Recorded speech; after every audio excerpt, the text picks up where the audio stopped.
Assalamualaikum warahmatullahi wabarakatuh. Teman-teman yang dirahmati oleh Allah Subhanahu wa taala. Pada kesempatan kali ini materi fikih kelas 10 yaitu tentang haji dan umroh.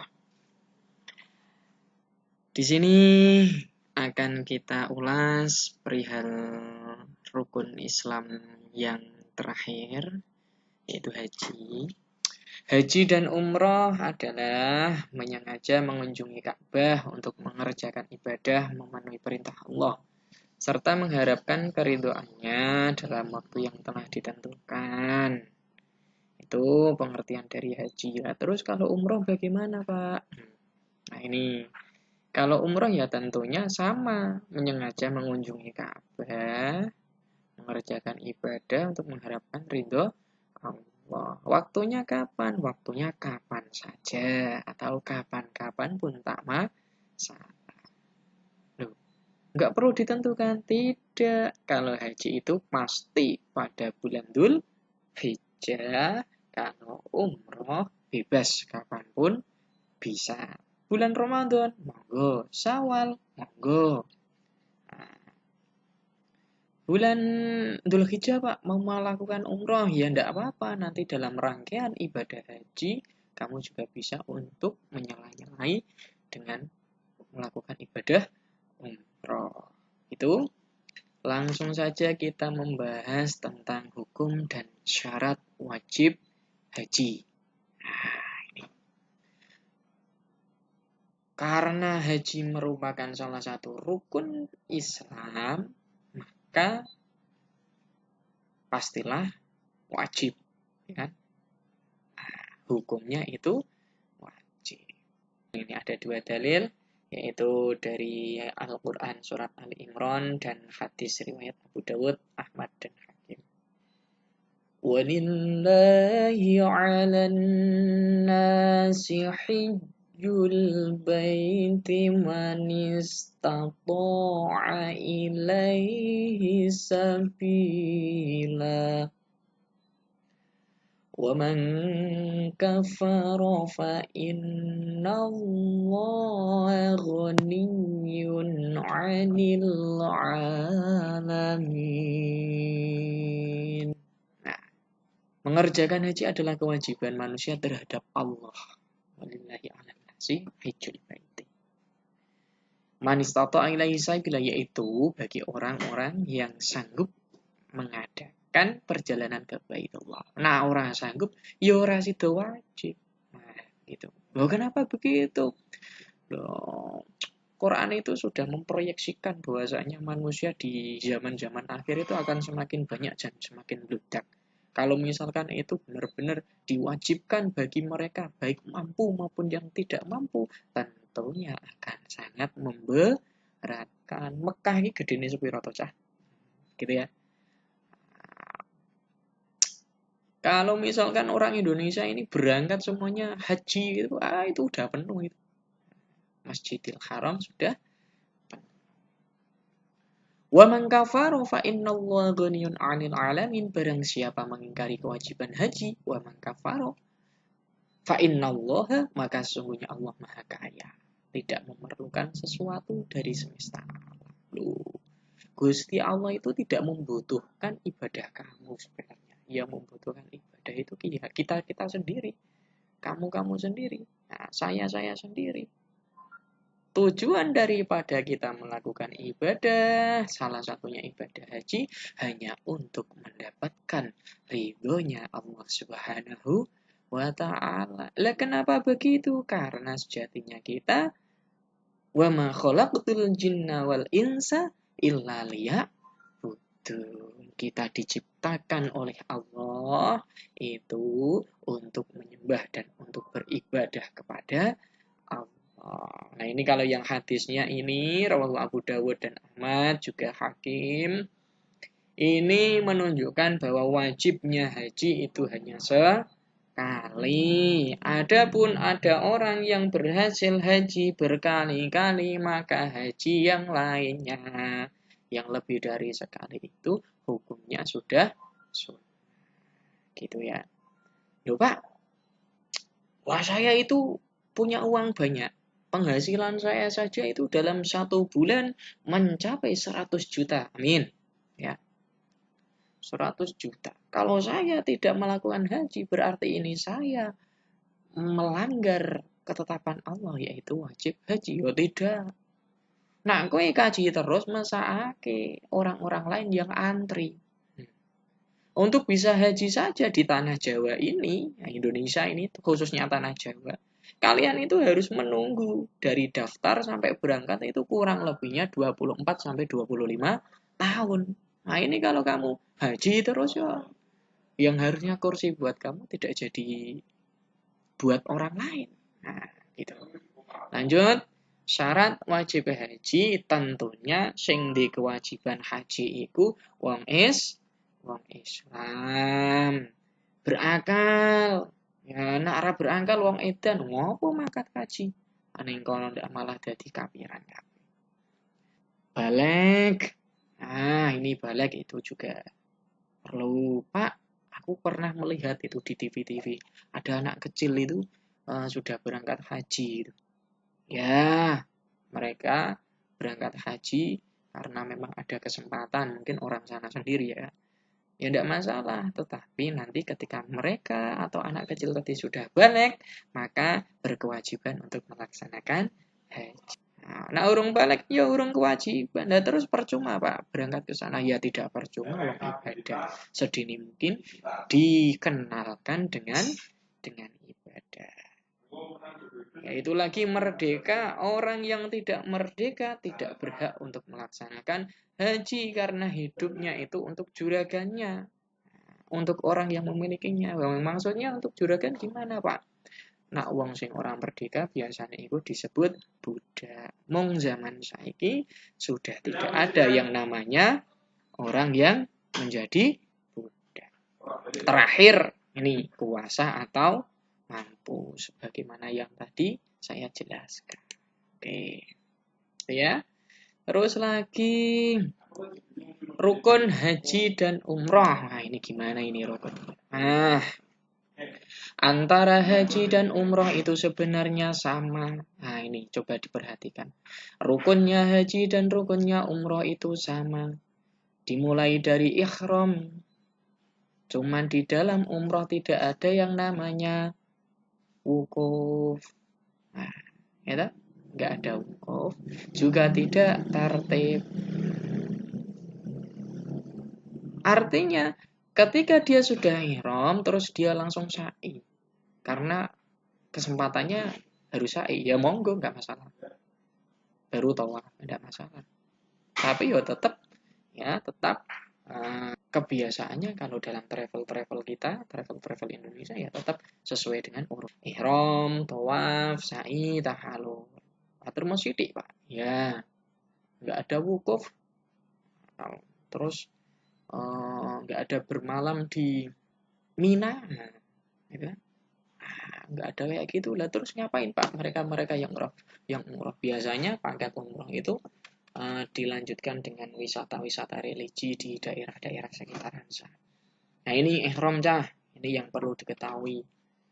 Ketika ihram dalam haji, ihram itu adalah menyengaja niat untuk melakukan haji. Biasanya orang yang ihram ini ditandai dengan melakukan atau memakai pakaian-pakaian ihram. Nah, wong lanang, iki yang perlu diperhatikan adalah wong lanang karena beda dengan wong wedok. Wong lanang pakaian ihramnya itu hanya 2 helai kain. Loh, dan tidak boleh memakai pakaian berjahit. Celana dalam, Pak. Nggak boleh. Kaos oblong, Pak. Nggak boleh. Hanya boleh 2 helai kain. Wah, gitu. Terus, contoh Pak, gambarnya gimana ini gambarnya? Nah, kita lihat tampilan berikut ini. Itu adalah mereka-mereka yang sudah berniatan untuk ihram. Ngoten. Terus kalau yang perempuan bagaimana? Pakaian ihramnya perempuan sama seperti halnya pakaian perempuan saat hendak sholat. Seluruh badannya kecuali muka dan kedua telapak tangan. Nah, terus lanjut tawaf. Tawaf iku apa? Tawaf iku ngubengi Ka'bah, berputar mengelilingi Ka'bah sembari membaca lafal talbiyah. Dan labbaik Allahumma labbaik labbaik la syarika laka labbaik innal hamda wan ni'mata lak wal mulka la syarika lak. Gitu. Sa'i itu berlari-lari kecil dari Bukit Sofa ke Marwa dan sebaliknya. Dan tahalul ini pertanda bahwa hajinya sudah selesai, maka dalam tahalul ini kita diminta untuk memotong sebagian dari rambut kita. Sithik rapopo, akeh ya rapopo. Itu biasanya nak wong-wong kene iku mereka menandai tahalul itu dengan digundul kepalanya. Itu nak cowok, nak cawe itu nak digundul kan yo iman-iman. Makanya saya bilang sithik ora apa-apa, akeh ya ora apa-apa. Mung diinget nak dalam haji kudu tartib. Ora kena berihram yuk terus tahalul. Yo keliru, ndak boleh. Kan nggih? Lanjut wajib dan sunnah haji. Nah, ini tadi lafal talbiyah yang saya bacakan tadi. Nah, bisa dilihat, dibaca, diamati, mungkin juga bisa diresapi. Sopo ngerti, sok ben, kowe haji, dadi wis hafal. Wajib haji dan sunnah haji. Wajib haji ada banyak, sunnah haji mung ana 3. Nah, membaca talbiyah termasuk salah satu sunnah. Loh, kok sunnah Pak? Bukannya itu doa yang sering dibaca ketika haji Pak? Iya, cuman tidak wajib. Berarti kalau nggak membaca labbaik Allahumma labbaik nggak apa-apa? Nggak apa-apa. Nah, nggak apa. Dulu ada itu sahabat itu dari suku pedalaman. Nah, itu ada. Dia itu tawaf. Tawaf ya, mengelilingi Ka'bah. Yang dibaca bukan labbaik, melainkan ya Karim, ya Karim, ya Karim, ya Karim, ya Karim, ya Karim. Nah, saking dia tidak tahunya. Terus ada sahabat yang melaporkan kepada Kanjeng Nabi. Nah, Kanjeng Nabi terus melihatnya dan tidak menyalahkan. Nyatanya tidak menyalahkan. Artinya tidak apa-apa kalau tidak membaca labbaik. Mung api ya tetap mojo. Itu ya nggih. Nah, ini ada bermalam di Musdalifah, berihram sesuai mikot. Nah, mikot itu batas. Mikot itu batas ya.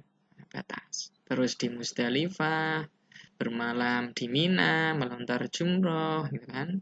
Jumroh ula, wusto, aqobah, menjaga diri dari muharramat ihram. Maksudnya muharramat ini apa? Hal-hal yang dilarang. Dan hal-hal dilarang. Termasuk apa? Yang dilarang itu termasuk bersenggama, hubungan suami istri. Meskipun kue halal cah karo bojomu, tapi nak wis niat haji, wis mulai ihram ya, wis mulai ihram, haram hukumnya kamu melakukan senggama. Loh kok ngantek diwanti-wanti Pak? Kenapa? Lumrah cah, lumrah. Ning kono pakanan neko-neko kabeh iku sing paling gampang ditemui adalah makanan yang basicnya daging. Nah, kalian tahu efek samping dari banyak makan daging, salah satunya yang membuat gairah semakin tumbuh. Nah, ini kudu dicamkan baik-baik itu. Harus ditekankan supaya orang-orang kita itu tidak kaget. Wah, bojo-bojoku dhewe kok dilarang kan wan-wan. Itu memang tuntunannya memang tidak diperbolehkan. Dan kalau kepingin bersenggama dengan istri, ya selesaikan dulu hajinya. Kamu sudah yakin tidak melaksanakan haji lagi atau sudah paripurna semuanya, maka silahkan, tidak masalah. Itu. Terus terakhir tawaf wada, ini wajib ini. Wajib. Tawaf wada itu apa? Ngubengi Ka'bah setelah sebelum kalian pulang ke tanah air, nanti tawaf dulu, namanya tawaf wada. Lanjut. Nih macam-macam haji. Macam haji ada 3, ifrad, tamattu, qiron. Mung biasane kudune kowe nglakoni iki nglakoni ifrad. Haji dulu baru umroh. Lah nek diwalik umroh dulu baru haji yaiku tamattu. Lah nek dibarengake iku qiron. Mung nek kowe nglakoni kok sing nomor loro iki B atau C tamattu atau qiron kok ana dame, ana dendane. Dadi nek haji kudu hajine haji ifrad. Kaji dhisik gek umroh. Wajib dhisik gek golek sunah. Ngoten tuntunane. Ora tek malah diwalik. Sunahe dhisik gek golek wajib. Nggih. Lanjut. Terakhir. Oke, terakhir cah. Tata cara pelaksanaan haji di Indonesia itu tata caranya itu dibagi menjadi 4. Pertama, persiapan. Persiapan itu dengan cara apa? Tek ono sik nabung. Nabungnya ono sik nabung pribadi ning celengan macan. Celengan macan iki kepiye, Pak? Celengan sing gede, bentuke rata-rata macan. Makanya saya sebut sebagai celengan macan karena bentuknya itu hewan macan. Ada juga yang nabungnya lewat bank, tabungan haji, itu ada. Persiapannya seperti itu. Kalau uangnya sudah terkumpul, maka orang tersebut akan mendaftarkan diri. Oh, daftar. Nah, wis daftar. Kalau sudah daftar nanti akan mendapatkan kelompok. Kalau sudah tiba waktunya, dia akan harus menunggu selama 24-25 tahun. Kalau sudah tiba waktunya, akan mendapatkan kelompok. Nah, kelompok itu nanti untuk apa? Ya, untuk memudahkan kita mengkoordinir. Tiap-tiap kelompok nanti akan ada ketua kelompok dan ketua rombongan. Setiap rombongan, setiap ketua kelompok nanti akan ada yang di atasnya ketua kelompok, yaitu ketua kloter. Satu kloter nanti munggah pesawat bareng-bareng. Gitu. Nah, apakah mereka nanti akan menuntun kita? Ya, tentunya para ketua-ketua tersebut akan menuntun. Cuman lebih enaknya kalian yang berangkat haji itu sudah tahu dulu apa saja yang harus dikerjakan di sana. Kalau kepengen simulasi ibadah haji, ya silakan ikut pelatihan manasik haji. Nah, kalau cukup dengan mengetahui dari materi-materi sekolah, materi-materi yang ada di buku, itu bagi kalian udah cukup, ya tidak usah ikut manasik, tidak masalah. Cuman paling enak itu ya tahu dulu memang. Karena medan di sana dengan di sini kan beda, itu kan. Orang kalau sudah tahu apa yang akan dilakukannya, dia akan lebih enak, lebih tertata, dan ibadahnya itu lebih nyaman. Gitu. Terus persiapan selesai, terus pemberangkatan. Nah, ini pemberangkatan ini juga perlu diperhatikan. Karena dari tingkatan kabupaten nanti akan diberangkatkan menuju tingkatan provinsi. Nah, kalau di sini Kabupaten Demak nanti berangkat bareng-bareng menuju embarkasi. Embarkasinya kalau belum pindah ya berada di Solo. Berada di Solo, Bandara Solo nanti lewatnya sana, tidak Bandara Semarang. Karena embarkasinya itu ada di Solo Sragen ya, antara Solo dengan Sragen di sana. Nah, dalam pemberangkatan ini ketika kalian sudah masuk di embarkasi, nanti di sana akan diberi pengarahan, juga diberi uang saku. Nggak usah beli oleh-oleh di tanah suci. Di Indonesia udah banyak produk-produk tanah suci. Bahkan air zam-zam pun di Indonesia sudah disediakan. Sudah ada yang membawakan. Nah, ini kalau kepengen tahu ya di embarkasi itu banyak yang menjual produk-produk itu. Kurma, berbagai macam kurma ada. Kismis ada. Nah, ini yang langka adalah kurma mentah ya. Kurma mentah biasanya obat untuk orang-orang yang belum dikaruniai keturunan itu. Dikasihnya kurma mentah itu. Itu agak langka gitu. Mungkin kalau beli ya yang barang-barang langka yang sulit ditemukan di sini nanti bisa dibuat oleh-oleh. Bapak berarti nggak boleh membawa air zam-zam? Boleh. Dari sana nanti boleh membawa air zam-zam cuman dibatasi, tidak bisa banyak. Kalau pengen banyak ya harus belinya di sini aja, nggak usah di sana, ya, karena muatan pesawat itu kan ada batasnya. Akhirnya kalau tumpah di pesawat ya bisa merusak mesin. Wong mesin itu kalah dengan air. Tuh, terus kegiatan di Arab Saudi. Nah, kegiatan di Arab Saudi ya tadi seperti halnya ihram, terus itu tadi ada yang sa'i, itu ada tawaf, kayak begitu. Kalau nggak tahu, benar-benar nggak tahu, ya udah ikut ketua rombongan. Ketua rombongan nanti akan ikut ketua kloter. Harus geruduk-geruduk. Lah kok kayak gitu, Pak?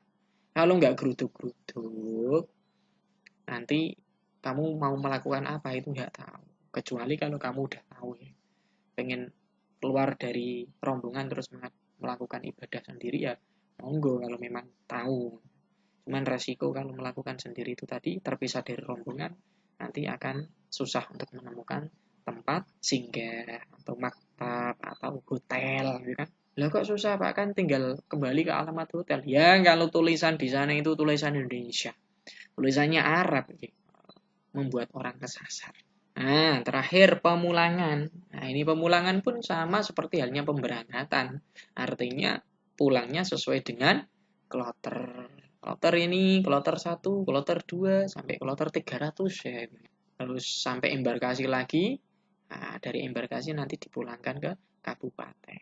Biasanya sanak saudara itu sudah jemput di embarkasi. Jadi sudah pulang dari embarkasi itu langsung pulang dengan keluarga.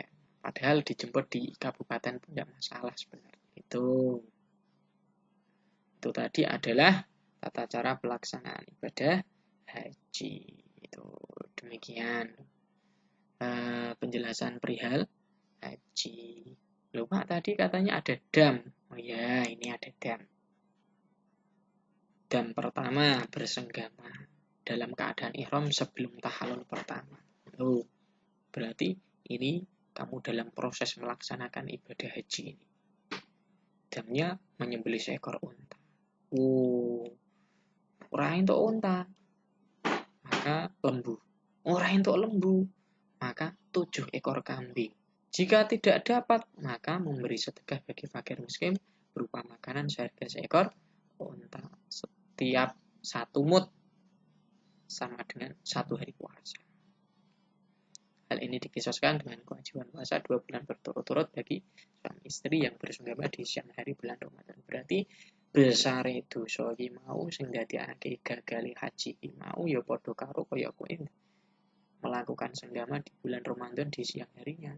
Itu juga membatalkan bulan Ramadan, bahkan tebusannya itu lebih berat daripada puasa itu sendiri. Ya sama halnya ini. Tidak boleh. Ada yang kedua, berburu membunuh binatang buruan. Ya, berpuasa senilai harga binatang dengan ketentuan setiap 1 mud berpuasa 1 hari. Nah, binatang ini yang pateni ku apa? Unta. Misalkan gedene kodok harganya sama seperti unta, ya udah siap-siap puasamu ya berhari-hari. Karena ini ya, ada 3 hal itu sifatnya adalah takhir atau ta'dil. Boleh memilih mana yang dikehendaki sesuai dengan kemampuannya. Ta'dil harus setimpal dengan perbuatannya. Nah, kowe milih poso ya posone kudu setimpal dengan binatang yang kamu. Dan ketiga, mengerjakan salah satu dari larangan berikut. Mencukur rambut sebelum saat. Memotong kuku, memakai pakaian berjahit, minyak rambut. Nah, ini wong lanang-lanang biasanya. Nah, wong wedok mah ketutup. Wong lanang-lanang rambutnya kan ketok. Wah, ben ketok necis minyakan rambut. Ya, ini tidak boleh.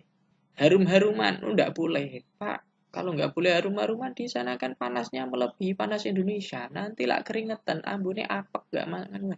Biar, tidak masalah. Di sana bukan untuk engke-engkean. Di sana itu untuk beribadah lillahi ta'ala. Makanya ya harus apa adanya. Ini bersenggama atau pendahuluannya setelah tahallul pertama. Setelah tahallul berarti kan rangkaian ibadah haji sudah selesai, itu kan? Setelah tahallul selesai, kalian bersenggama. Ini juga ada damnya. Cuman damnya ini kan tidak begitu berat seperti halnya bersenggama sebelum tahallul. Nah, ini maksud pendahuluannya itu apa? Pendahuluannya itu ya hal-hal yang menjurus kepada senggama. Hal-hal yang menjurus kepada senggama, mencium atau apalah. Nah, kalian lebih paham daripada saya. Nah, ini menyembelih seekor kambing, damnya itu berpuasa 3 hari, bersedekah sebanyak 3 ganta, 9,3 liter makanan pada 6 orang fakir miskin. Dam terakhir, dam keempat, nah itu melaksanakan haji secara tamattu atau qiron. Ya, tadi haji dibagi menjadi 3 kan? Nah, kalau melakukan tamattu dan qiron, ini memotong seekor kambing. Bila tidak mampu, maka wajib berpuasa 10 hari, 3 hari di tanah haram, 7 harinya di Indonesia. Terus lagi meninggalkan salah satu wajib haji lagi. Meninggalkan wajib haji ini, maka harus menjalankan dam ini podo karo tamattu atau qiron. Nak duit ya. Oke, kedua menyembelih seekor kambing. Nah, ratek pati di duit pas-pasan, maka ya puasa itu lebih mudah. Demikian penjelasan perihal haji dan umroh. Mohon maaf jika dalam penjelasan saya ada yang kurang kurang mantap